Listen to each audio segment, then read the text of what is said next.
Hey guys, little vlog tonight.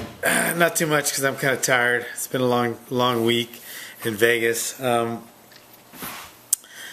was a good week and a bad week. Did a lot of good. I made a lot of good progress with the gym. Ran into a lot of old close friends. The UFC guys and stuff that I don't get to see that much. Antonio got to fight on the pay-per-view UFC. The bad side was he didn't win. He didn't implement his game plan. But with that said, implementing your game plan in front of 17,000 screaming fans and millions of people watching on pay-per-view is a pretty tough thing to do. And fighting a guy like, Miguel Torres, a great fighter, 12, 13, 14-inch reach advantage, and it just wasn't Antonio's night. And like I said, he didn't implement the game plan. If he did, he would have won, like he did the 30 seconds of the third round. But he didn't, and it's fine. He's not hurt. He'll live to fight another day.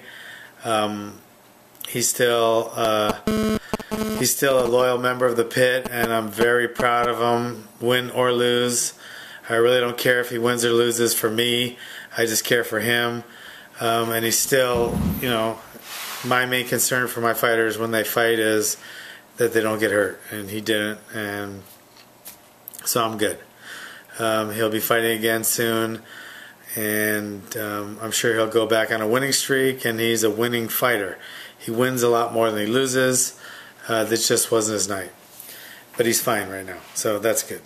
Vegas was great. Worked on the gym a little. Made some progress there.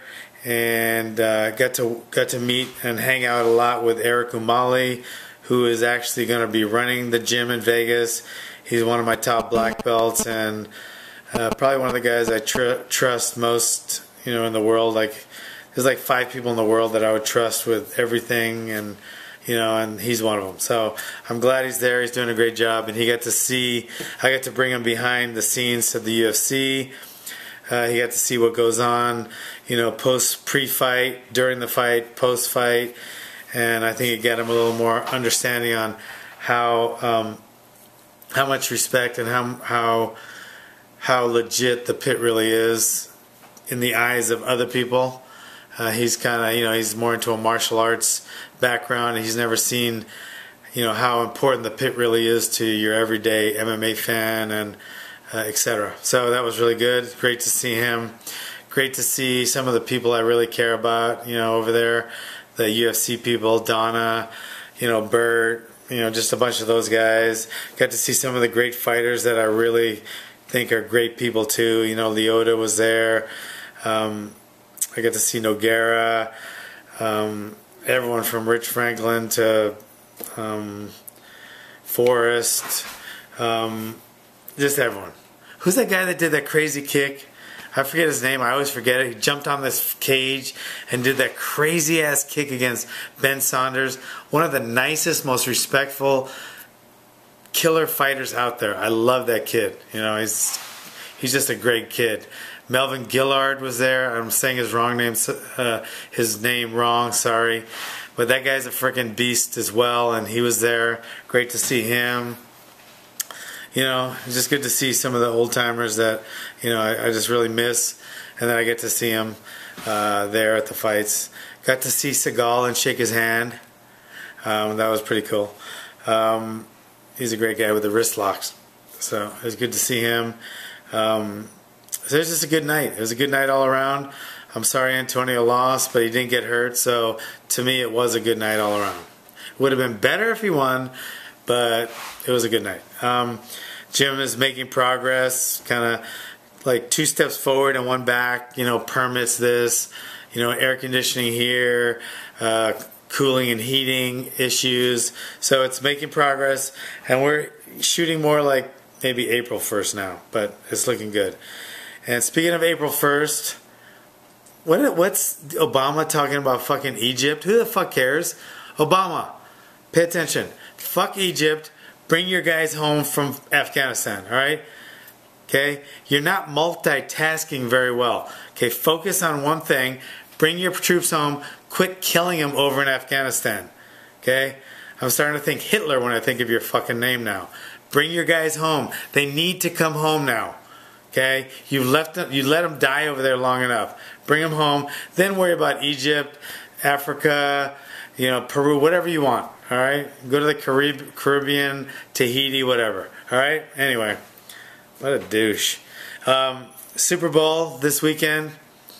I don't even know who played. I know Green Bay played because everybody in Vegas was wearing a Green Bay shirt. I don't know who won, who played, whatever, who cares.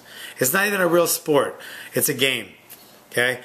Real sports, running and fighting. Okay? That's why we're wired inside. Our nervous system is wired fight or flight, not fight or basketball, fight or football, flight or baseball. Those are games that people play with little balls, throwing them around. When you get mad in a baseball game, two players, they fight. When two players get mad in a football game, they fight.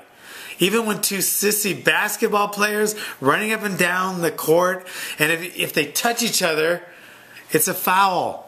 Okay? And when they get mad at each other, they fight too. They fight like two girls. Okay? My point is, when two guys, okay, when the extreme comes out in them, they fight. That proves that fighting is the ultimate sport. Okay? Two fighters in a cage fighting, get mad at each other, they don't start throwing a basketball around or throwing a football around. Okay? Fighting is the ultimate of all sports. And then running. Sometimes it's smarter to run, actually. Enough said about that. Other than that, everything's great. I'll be back soon, and take it easy.